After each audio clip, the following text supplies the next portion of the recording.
Hey guys, Molly here, back again. Got Greg in the co-host seat.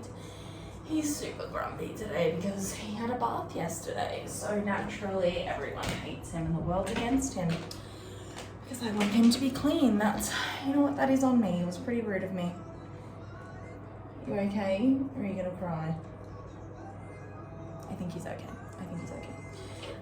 So today on Tea in the Ton, we are gonna do something a little different. So I know I said, and someone was looking for them weirdly on my blog, like, you guys want to hear even more from me about this? Like, I don't know. But we are, so I know I said I was gonna do some season 1 recaps, and I still definitely am. I still definitely am gonna do that. But I have been asked to talk a little bit about what I'm hoping for out of season 3, which is kind of good timing because we got, you know, kind of a huge announcement on Monday, I think. Was that only this week? I don't know. It feels like 8 years ago to me. I've had the weirdest time this week. Anyway, so we are gonna have a bit of a chat about season 3, and then I have some like kind of frequently asked questions about my fic writing, which again, kind of weird timing to do something like this given something that happened this week, but sure. So I'm gonna break this up into 2 parts. So if you only want to hear about season 3, I will tell you when I'm about to transition, so you can just stop listening. But I think this is gonna be a pretty short-ish. Just get ready. Being a menace. It's gonna be a pretty short-ish video today. Hopefully, I know I say that every week, but hopefully this week it really will be. So I guess, you know, we found out this week that season 3 is going to be about Penelope and Colin. We're straying from the order, and I've got a lot of mixed feelings about this, guys. I really do. And I know what everyone's thinking. Molly, you just don't like Penelope and Colin. I don't dislike Penelope and Colin. Let me be like pretty clear on that. I don't dislike them. They're my least favorite couple of the series. And I do, you know, I think it's kind of baffling that we have been like drawn into their story so much. But you know,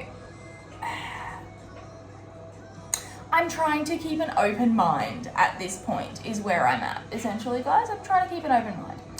But I am going to talk a little bit about it. I have some questions that some of you guys have sent me, and I am going to talk a little bit about it and why I do think it's a mistake to skip the order, honestly. And I mostly want to talk about it based on, so if you've read the books, you know obviously that one, it's not time for Penelope and Colin's story yet. And I think like the kind of like the alphabetical order of it is like such a signature Bridgerton thing for one. But also like there's a couple of time jumps that happen through the book. And the first one actually happens about, we're drinking iced tea today. I forgot about that. It's not about the tea. No one cares. Has anyone ever looked at the links I put in the description? No. So, there's a couple of time jumps that happen, and the first one happens midway through. I mean, I guess it's midway through, but it's really like quite towards the beginning of Benedict's book, and we go from 1815, I think, to 1817. So there's a 2-year time jump there. And then we see another one between Benedict's book and Colin's book, and it ends up being 1824 by the time they get together. Okay. And here's like one of the major reasons why I think it would be a mistake not to include a time jump. Because, and like, I don't know if she's an authority on this. She's obviously not writing it. She's a busy lady. But Simone actually said in an interview that season 3 was going to pick up about a year into her marriage with Anthony. So no time jump there. Like when you think about it, season 2 was a year into Daphne's marriage with Simon, you know, like no real time jump. Which, like, I have a lot of questions then about how old that baby was. Like, I don't know, I'm not very good at judging that baby as if it doesn't have a name.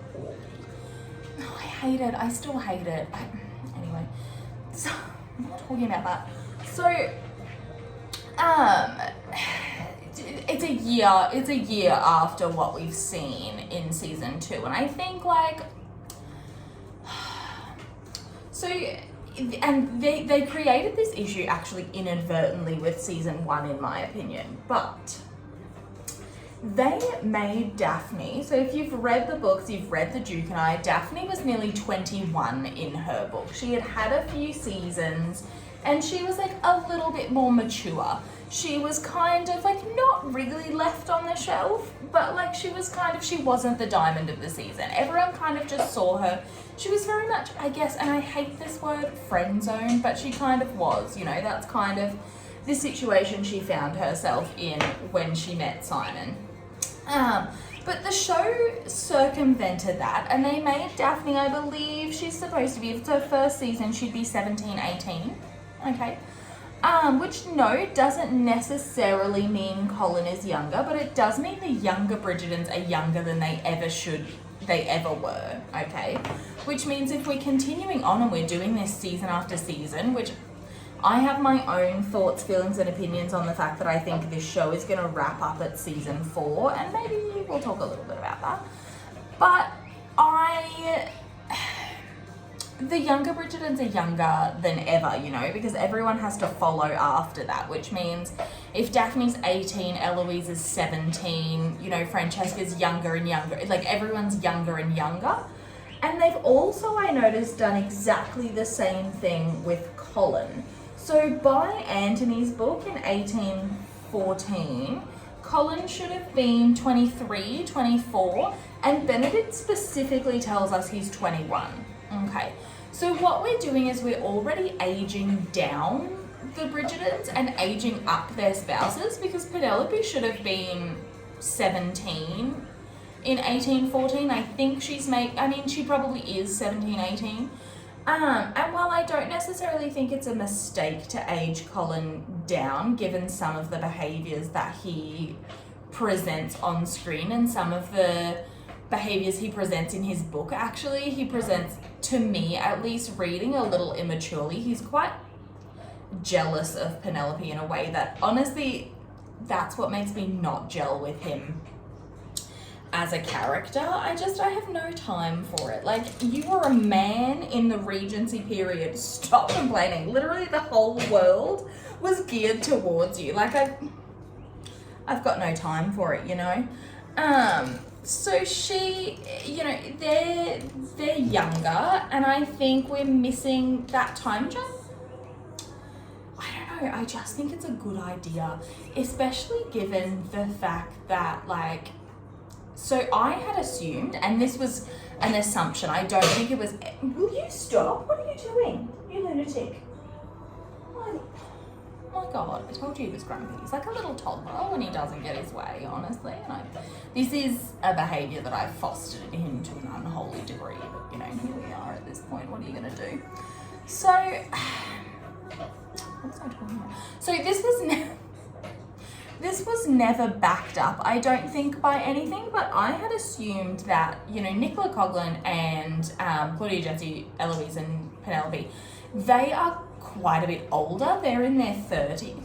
That's not old. That's not what I meant to say. They're older than the characters they're playing, and they're in their 30s. And I had assumed that this was to compensate for the fact we were going to see a big time jump in their stories, which is apparently not the case, or at least it's not the case in Penelope's story. But as well, I think time jumps are really useful devices in series like this that you want to portray like long periods of time. It's kind of like they did it in Downton Abbey and they stopped because that show got so popular. Because, like, can we really believe that now, like, you know, it's been 30 years now and Maggie Smith's character is still alive, and we're all kind of like, what is going on? You know, like, I'll have what she's having kind of thing. Like, it's, you know. So I think time jumps, when there is like a limited run on this series, is a really useful device, and I don't think they're utilizing it well here. It allows for things like character growth without us having to have it spelled out to us on screen. And I'm a really big fan of show, don't tell. And I think that, like, having their story now, it's skipping a lot of the character development that I think they honestly need to go through to be together. You know, we've spoken a few times about how I'm not the biggest fan of the Lady Whistledown pursuit in general, and I think particularly where they left off in season 2 doesn't really seem like a good, you know, I mean, I guess maybe they want to do a redemption sort of thing between her and Eloise, but I don't know, I don't think it really leaves either of them in a good place, you know, like. And I guess the biggest hint that their season was coming up, other than the fact we saw them everywhere, was that Colin has that moment, you know, we spoke about it last episode. Colin has that moment where he says, I'm never going to marry Penelope Featherington. And I think, you know, like we spoke about how it was in the book, how it was sort of a quiet moment with his brothers, and it's a really powerful moment for Penelope personally. As well as Colin inadvertently, because Colin kind of realizes that he has a lot of growing up to do, he needs to do as well, you know, like, and he kind of realizes he can't just sit around in the ton waiting for something to happen. And, you know, Penelope actually has a moment with Anthony afterwards, we learn in her book, in Romancing Mr. Bridgerton, which basically says, like, he needs to do something, like, he can't just sit here, he's wasting away, you know, he's not doing anything. And I think, like, what the book does that the show didn't is lets Penelope own that moment, and I wish it's a moment, and, you know, I think it is going to be a moment in the show for her, we haven't seen it yet, of disillusionment, because she kind of has Colin up on this pedestal. And I think she needs to get away from that and realize, like, he's not this perfect person. And she realizes that in the book and verbalizes immediately. You know, she kind of says, like, I never asked you to marry me, and I never told anyone that I wanted you to. Like, kind of, how dare you say these things about me? And I'm, you know, like, I wish we'd had that, because I think it's important in their story, in my opinion. It equalizes them in a way, and we haven't had that. I just think, like, where we left their characters, him making those comments, her in this kind of Lady Whistledown spiral, and she's, you know, it's interesting as well because none of this Lady Whistledown stuff has really come to light prior in the book as well. So I think her relationship with Eloise is going to be quite different this next season. Because in the book, from memory, there is a little bit of distance in their relationship, and it's because Eloise is writing to Philip. And kind of neither of them, they're both kind of making these moves, and it's a surprise to them. It's a surprise to Eloise when Penelope gets married to Colin, and that's kind of the trigger for her, you know, deciding, like, that's it, I'm gonna go and I'm gonna meet this guy. And I think it's, I don't know, I think it's a mistake to do their season now. I don't think they're ready for it, and I think in doing this and not actually giving their characters time to grow, they are doing a disservice to them. Like, I think they need another season to grow. I think now is the perfect time to do a small time jump. Maybe not as big as the one that's in the book series between Benedict and Colin, but, like, do a small time jump, especially given that Colin is younger than ever. You know, he's going to be 22 going into this marriage, and I think, like, I'm excited, I guess, to see if they can grow together. But I think they're doing a disservice to the characters by pushing it too soon. Personally. You know, yeah, that's about all I have to say on it, I think. I don't really have anything else to say about it. I think it's a mistake to do it now. I think they needed more time to grow as characters, and yeah, I don't know. Wouldn't have been what I would do, but they obviously have bigger plans in mind, and I think, you know, sure, let's trust that. What are the other questions I have here? Francesca's being recast, I guess, as well. I think this is, maybe I'm the only person that did, but I expected this to happen, if I'm being honest with you. I kind of expected that this would be the case, purely because, so Ruby Stokes, who played Francesca in seasons 1 and 2, she is going to be unavailable, I believe, or she's filming her own show, so I think that partially had something to do with it. But I also think, like, I think they did themselves dirty with the casting once again, because Francesca and Eloise, and I don't know if this is the case in the show, obviously, because we've seen Francesca a grand total of, you know, I think 6 minutes the entire series, so it's hard to judge where we're at with this. But she and Eloise are exactly 1 year apart. They're like accidental twins, Violet calls them. And I know Ruby Stokes is 21. That was actually the perfect age, but she looks way too young. She looks way too young. It could be the way they're dressing her, but it's compared to like her siblings and the way they've cast her siblings, she looks a bit young. She looks a bit young, so I kind of expected that this would happen. But then again, at the time, I was also expecting a time jump, which has not occurred. Which brings me to something that I want to talk about that I've spoken a little bit before about it. And I do think, you know, I hope Francesca's story, will you stop? Oh my God. It's like having a toddler, I assume. I have no real children. So Francesca's story is my third favourite of them. So we've got Anthony and Kate, obviously, Gregory and Lucy, and then Francesca and her, let's call them the Sterlings.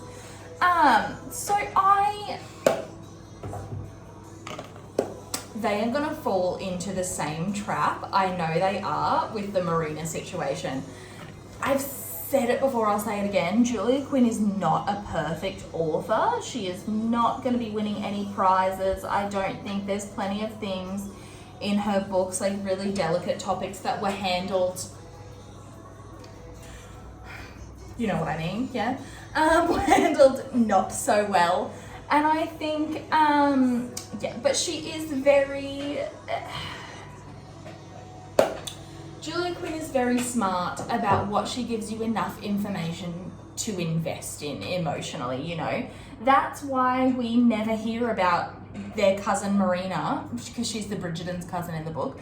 That's why we never hear about their cousin Marina until the very first page of To Sir Philip with Love, because she doesn't want you to emotionally invest in that character. She wants you to emotionally invest in the idea of happily ever after, which, like, honestly, that's why I read the books, because, like, sometimes I just don't want this big emotional, like, journey that I'm gonna go on. I don't want anything to think about. I want to know who's gonna end up together from the very first 2 pages of the book. That's what I want. Sometimes that's all I want, you know?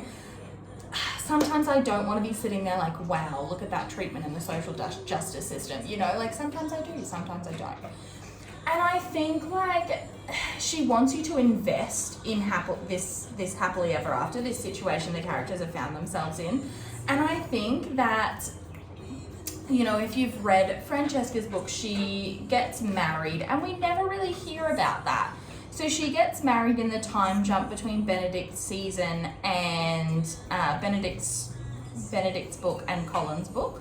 And she's widowed already by the time we come back to that. So by the time we come back to her in that time jump, she's already a widow. We know basically nothing about John Sterling, okay? He's the Earl of Kilmartin, and he's present for about 15 pages of Francesca's book, maybe, and then he dies of a brain aneurysm, which is really tragic, actually. And yeah, it's really sad, and I really do want to see a very particular scene because Francesca finds him already dead. Yeah, it's actually really fucking brutal. It's actually really brutal. I want a very specific scene between Anthony and Francesca because I truly believe they're kindred spirits. Oh my god. Oh, I've just blinded myself. No, I'm fine. I'm not gonna cry. Oh my god. I just put alcohol directly into my eye is what's just happened there. It's using alcohol to mix this into an eyeliner and I'm just like, oh, I've just blinded myself. This is great. Okay, so I want a very specific scene between Anthony and Francesca is where I was going with that, but I think they're going to make a mistake and they're going to show us John Sterling and it's going to make us really conflicted then when Michael comes in and it's like, hi, I've been in love with you all along. We saw how, let's say, not delicately, the situation with Kate and Edwina was handled. I don't want that for Francesca as well. I don't want it. I don't want to see it. And I think like there is a way to do it where we believe that Francesca truly was in love with John. I would rather see him all through flashbacks in her season than see all, like, maybe a little bit of him now, but I would rather just see them meeting and no more. And you know, time jumps are really useful for that, but we're not getting any, I don't think. Or maybe we will after this season. I'm not sure. As we've said, I'm not actually involved in the production.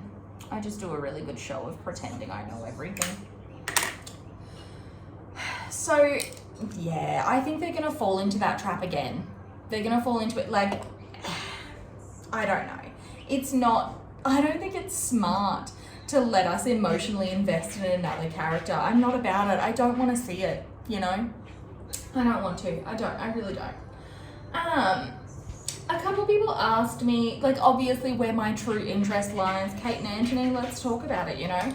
What do I think we're going to see, or what am I hoping we're going to see in season 3 for Kate and Anthony? Look, I think we're probably going to see a baby plot from them. We didn't see it with Daphne. So I think, you know, it's time for someone to be pregnant on the show. Like, I guess Marina was, but like, that wasn't handled very delicately. I think it's time, and I think that's where their story's headed. I also think that's a really good opportunity for Anthony to resolve some trauma he probably still has around Hyacinth's birth. Because that was obviously, like, that was one of the things that really traumatized him with regards his father's death. Like, it wasn't completely to do with that, but it wasn't completely not either. So I think that's a really good opportunity for him to heal from that. And there's been a lot of talk online about maybe an infertility plot. I don't think that's where this is headed. I think the couples that are coupled up now, I think we're going for a happily ever after situation with them. That's where I think that's headed. And I hope it is, you know, I want to see them. There was a lot of talk about how Anthony's wife was going to have to be the head of the household, and I want to see that from her. I want to see, like, yeah, I want to see Kate stepping into that role and being, like, honestly the most competent woman alive, as we know her to be. Because let's be honest, Anthony has a total competence kink. That's...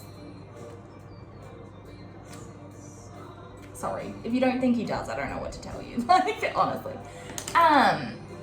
So that's where I think their story's headed in season 3. I could be wrong. I don't know. Again, don't actually write for the show. I just pretend. Really good at pretending that I do. I actually don't know where Penelope and Colin's storyline is going to go. I actually think there's the potential for it to be very close to the book. But I made a lot of comments about how season 2 was going to be very close to the book, and I look like a fucking clown now. So I'm staying away from that this time. I'm not making any predictions. I do think it's really interesting that Penelope and Eloise not really talking, and I think her relationship with Colin is likely to be obviously quite frosty to begin with as well. So I think that's really interesting. I'm interested because obviously in the books, the Lady Whistledown plot sort of... There's an odd looking bird in my garden. Never mind. The Lady Whistledown plot kind of wraps up after her season. And I don't think that's where this is headed. As I said in the very first video, you do not fire Julie Andrews. Julie Andrews fires you. So I don't think that's where this is headed. I think either someone else will take up the mantle or Penelope will keep doing it to help the Bridgertons. I don't know. I'm really interested to see the reaction to Penelope being Lady Whistledown. I think at this point there needs to be some consequences for her. She has said some shit, like more so than we are privy to her having said in the book.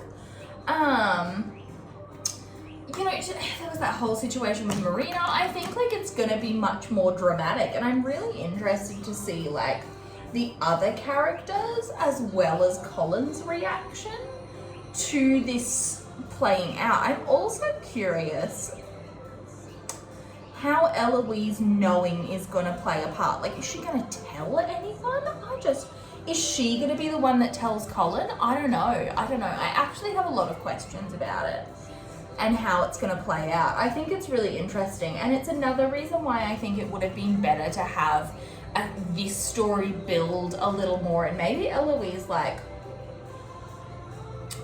going into helping maybe not helping Lady Whistledown, but at least understanding more of where it comes from, because I think at the moment, yeah, she doesn't really get it. She's just really hurt, and there's obviously a lot of conversations that need to happen. But yeah, it's going to be really interesting. We're an ensemble cast now, so yeah, I am hoping for a little bit of everyone, and I think we're definitely going to see the start of Francesca's story that we shouldn't see, in my opinion. But alas, you know. I think though, and there was a lot of speculation about whether or not we were going to see Sophie at the end of season 2. We didn't. For obvious reasons, because she's not coming in. But I actually think we genuinely might see her at the end of season 3. You won't know necessarily unless you know the story. I don't think you're going to know what it actually means, but I think season 4 is going to kick off with him looking for Sophie. And I actually think season 4 is going to be an amalgamation of books 3 and 5. And the series will wrap up after season 4. That's what I think will happen, because they're kind of the characters that we have been introduced to. I think they're the characters that non-book readers are probably the most interested in seeing play out.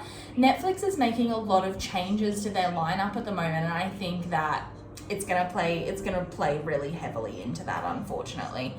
And I do think, like, yes, it is still pulling really big numbers, but I think, like, anything could happen at this point. Even Stranger Things, which is their biggest show ever, only had 4 seasons. So I think Netflix shows, other than, like, reality ones, don't really go much past 4 seasons. So I think we're going to see a season 4 that is an amalgamation of books 3 and 5, and we'll call it a day there. So that's kind of the end, I guess, talking about season 3. That's kind of where I'm at the moment.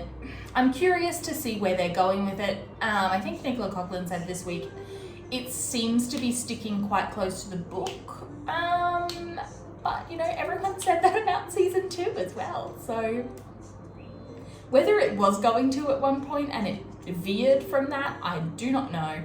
But alas, you know.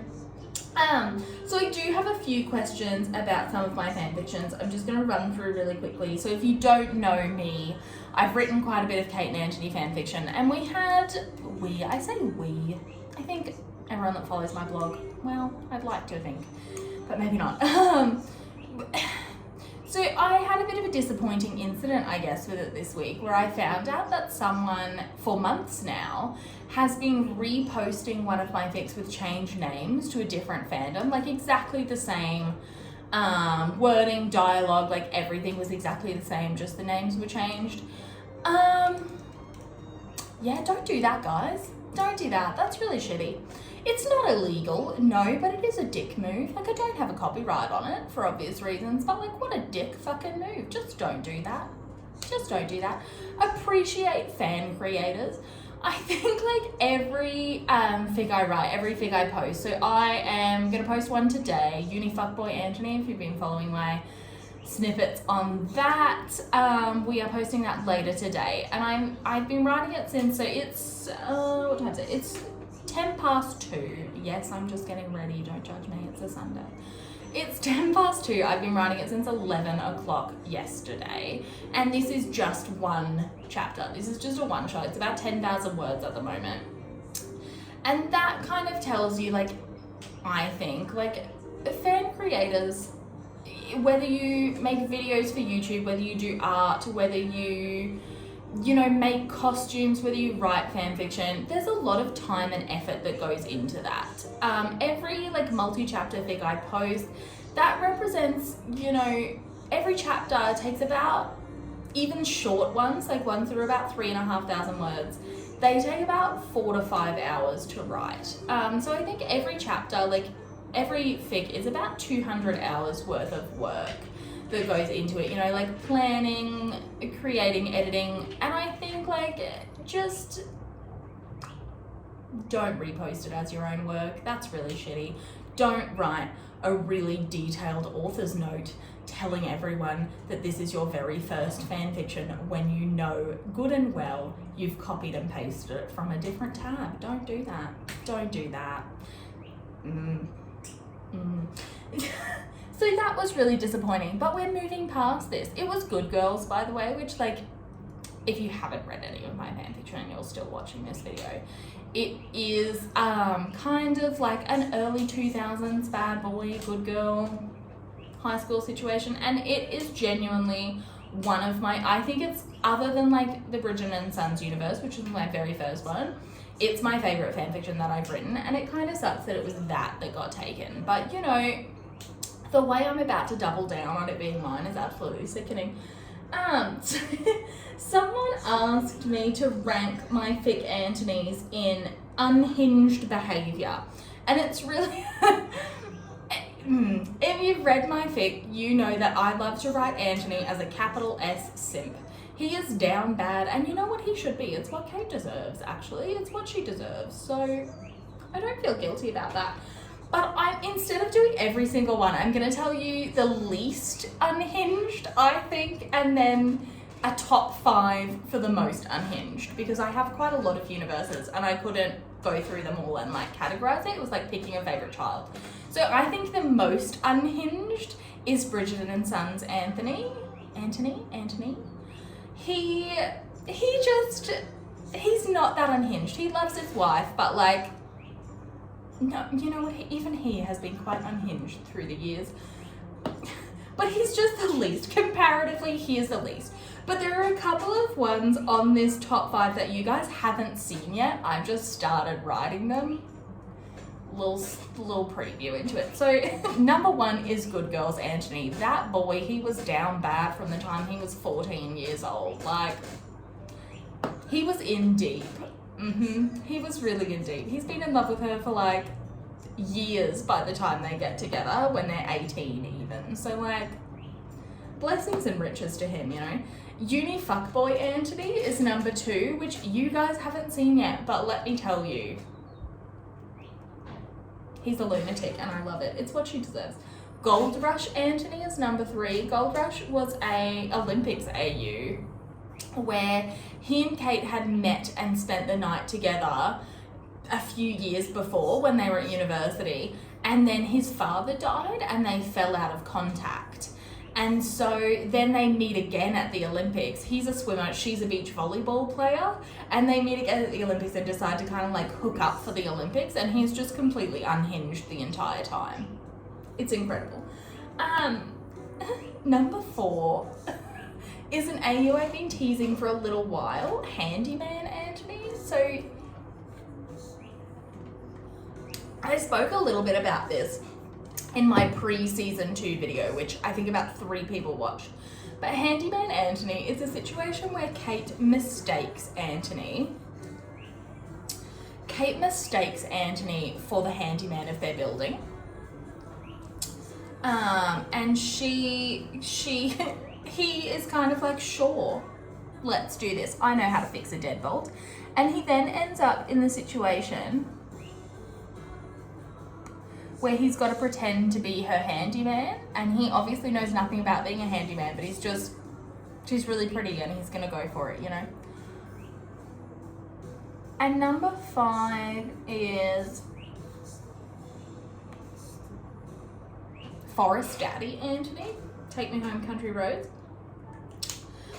Because that man, if Kate said that she wanted, she wanted him to build a new house, he'd like have it built the next day. Like, he took out a wall in his home to put windows there so she could paint and like be inside at the same time. He's down bad, like, you know. These next ones are questions I always get asked, and I always feel so stupid. Because the answer is no. Do I have a system by which I keep like my various characterizations in order? No, I don't. I open up the Word document and the words fall out onto the page and I hope it's correct. Like, I don't know. If you've been following my blog for a little while, you will know I love to do mood boards from all of my AUs, and I will admit I spend probably 45 minutes picking the correct Simone and Johnny for this mood board, because sometimes like the vibe just isn't right, and it's been really good, all the press they've been doing recently, because I've got a lot more options. It was a bit harder before the season came out. I had to like really go through some, like, we were deep on Google at that point. But like now it's so easy. They're posting on Instagram all the time and I'm like, But like the vibe isn't always right. And there are some things that say like royals, Kate would say, that like, you know, a crumpled up piece of paper Kate wouldn't say. Every single time, and I think like this is why I like writing alternate universes rather than just canon. This is why I like it. It's because like every single time the characterization changes a little bit. When you change the characters and you change their backstory for one, and like you change their backstory and you change the situation that they're in, even just changing it to like modern day versus Regency, like there are things that are appropriate for women to do and say and be, and the way they would have been if they had the opportunities that modern women have, you know, like I think it's difficult to do that, and every time I do one, I think the characterization is a little bit different because their experiences and their thoughts and feelings and opinions are different. They've had different experiences, and those things like really shape you as a person, which is something I've been trying to get across, I guess, with Through the Wire, which if you've not been reading that one, this is my latest, and it's about to wrap up next week. But it's kind of the newest multi-chapter one I've started that's taken over my Friday spot. But it's a exes to lovers amnesia situation where Kate and Anthony are probably, I think, at their most traumatized that I have ever written them, I think. And I think like this is something that like, and I actually want to really clear the air about this because I've noticed it a lot in the comments recently. People telling me that they're like really sorry for my loss. My parents are both very much alive. I'm really sorry if I made you believe that I was writing from a place of like experience. No.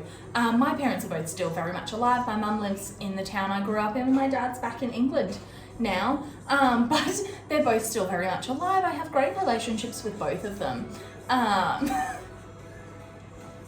but I'm glad that you connected with the writing that way, I guess. Like, I'm glad you saw it that way, but I do want to clear the air and say, yes, both of my parents are still alive. No need to be sorry for my loss, because I haven't lost them. So sorry. I mean, I'm not sorry. I'm obviously glad that you know what I mean.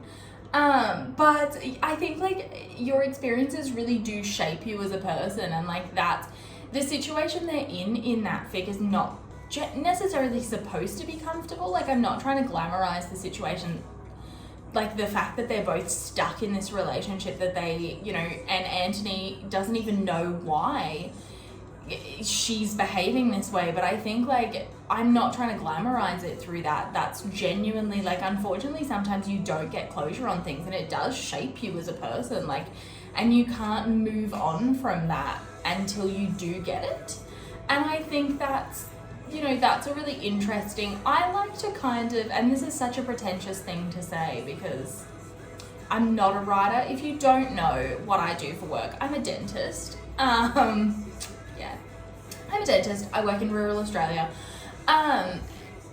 What I kind of like to do with every thing that I write is show like a different side of characters, and I think like that's the most interesting part about writing for me, is getting to develop the actual characterizations. Like, when I first start an AU, I sit down and I think about 5 facts about each of the characters. And if you followed my blog, you know that one of the ways I like to start shaping Kate's character is I like to figure out when and how she met Mary. Because I think, like, usually, and not always in my universes, but usually her father is no longer present. So the biggest parental relationship in her life, as we see in canon, is with Mary. And I think, like, that's really fundamental as well, to see that and how she reacts to Mary. And I think I like to see why. Why do they have the bond that they have? If they do, why is it not so strong? And like, why does she lean more on Mary in some and not in others, you know? So that's one of the things I like to do. And also because it helps me get the characters' ages down. Like, if I know that Mary, or if I know that Kate was 3 when she met Mary, then it's not reasonable for it. I mean, maybe, but like, usually not. It's not reasonable then that Edwina would only be like 4 years younger than her in modern society, probably, like, unless it was a very quick sort of thing. So it just helps like shape the ages, it helps shape the characters. But I also like to think about 5 things about them, likes and dislikes. What do they like? What do they not like? Because I think, like, things that people like, or things that they feel strongly about, are so revealing, I think, about who they are as a person. Like, for example, I hate chocolate ice cream. I don't like it. I don't like it. I know. I don't like it. And I would much rather have vanilla ice cream than chocolate, but overall, mint chocolate chip. Fun facts about me. I just think that, like, chocolate is good as a garnish. It's not good. It's too overwhelming altogether. Like, anyway. But, like, little facts like that, like, they really help you feel like you know a person. And I think, like, that, for me personally, I love world building in anything that I read. I love world building, and I think, like, things like that help draw you into a character and help you feel like you know them. And when you relate to a character more, I think, or you maybe not relate, but you feel like you know a character more, I think you enjoy it better. And that's what I like to do there. I don't know, I just love writing. And I think for me, it's like, I wouldn't necessarily describe myself as a romantic, but I do love the idea that, like, 2 people could meet hundreds of times and they would fall in love every time. You know, I just said I wasn't romantic and then I said that. But, like, I think it's sweet in a way, and that's, I like to write alternate universes for that reason. What do I like to have around me when I write?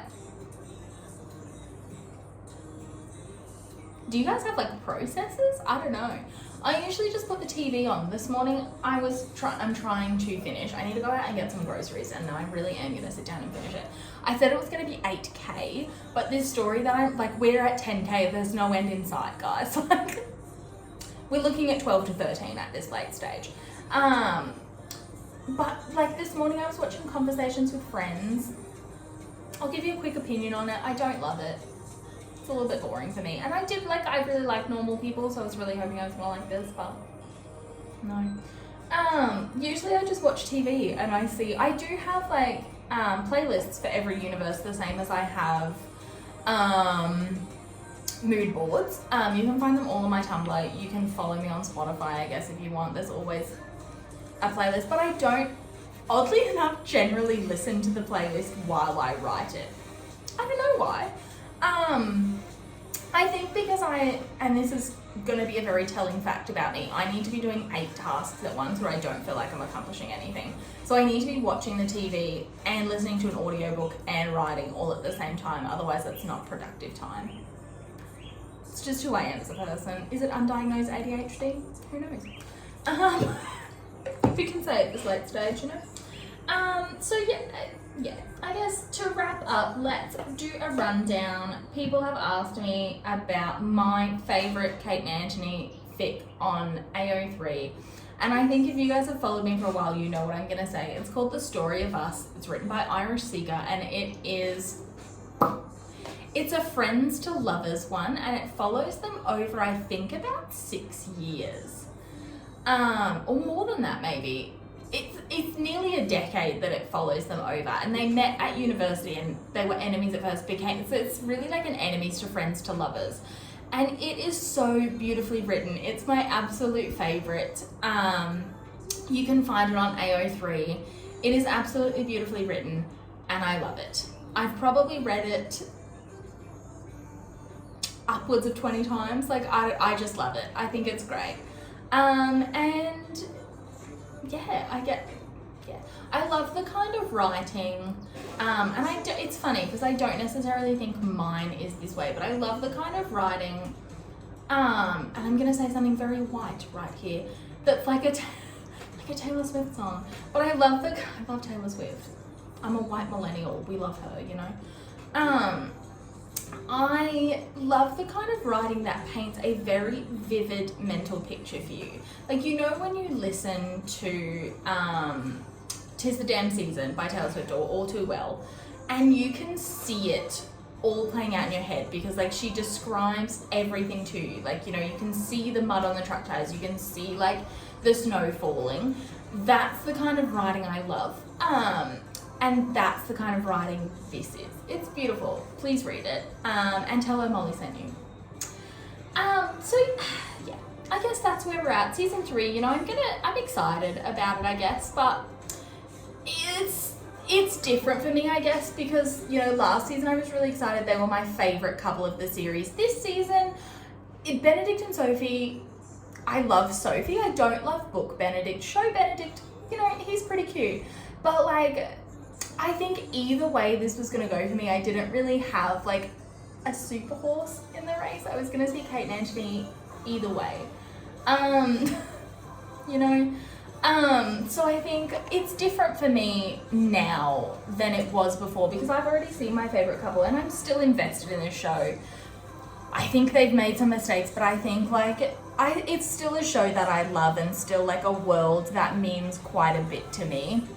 So I am excited to see where it goes, but yeah, it's different. I am still gonna do, like, season 3 recaps probably, and I'm excited. I'm still gonna be watching. I'm curious to see where it goes, where they take the storyline, because I think, like, the storyline they're gonna give Penelope and Colin is going to be, I think, quite similar to the book, but the surrounds that they've set up are very different. The situation that they're in fundamentally is different, even from the fact that they're quite a bit younger than they were in the book. Penelope is gonna be like 18, which, you know, in that day and age, yes, everyone was like, why are you 19 years old and not married? What is wrong with you, you know? But I think, like, even, like, fundamentally, it's going to change their relationship a little bit. So I'm interested to see whether I like it anymore, I guess. I know, sorry. But yeah, I guess let's wrap this up here for today. I've said this was going to be quick and it's been nearly an hour. Sorry about me. But yeah, have a great day, I guess. Thanks for tuning in. We're going to kick off season 1 recaps. Hopefully next week. I have to work next weekend, so I'm not sure if I am going to have time to do this next weekend. I also have to take my car in to get fixed. It's got an issue with the radiator, but we don't need to talk about that. It's very traumatic. I'm an expert at engine coolant now. So I think, yeah, I'm going to kick off my season 1 recaps, and I'm really excited to talk about, now that we have seen season 2, I'm really excited to talk about the difference in the relationship between Anthony and Sienna, who I do think he had genuine love for, and Anthony and Kate, and why I think I actually liked seeing Anthony with Sienna first. I know a lot of Kate and Anthony fans didn't like that, and I get why. Like, in the book, it was different. But I'm excited to talk about why I actually like the storyline and why I would actually like to see Sienna back for season 3. So have a good day. Thanks for getting ready with me, and Greg, who's conked out on the floor, and I will see you next time. Bye!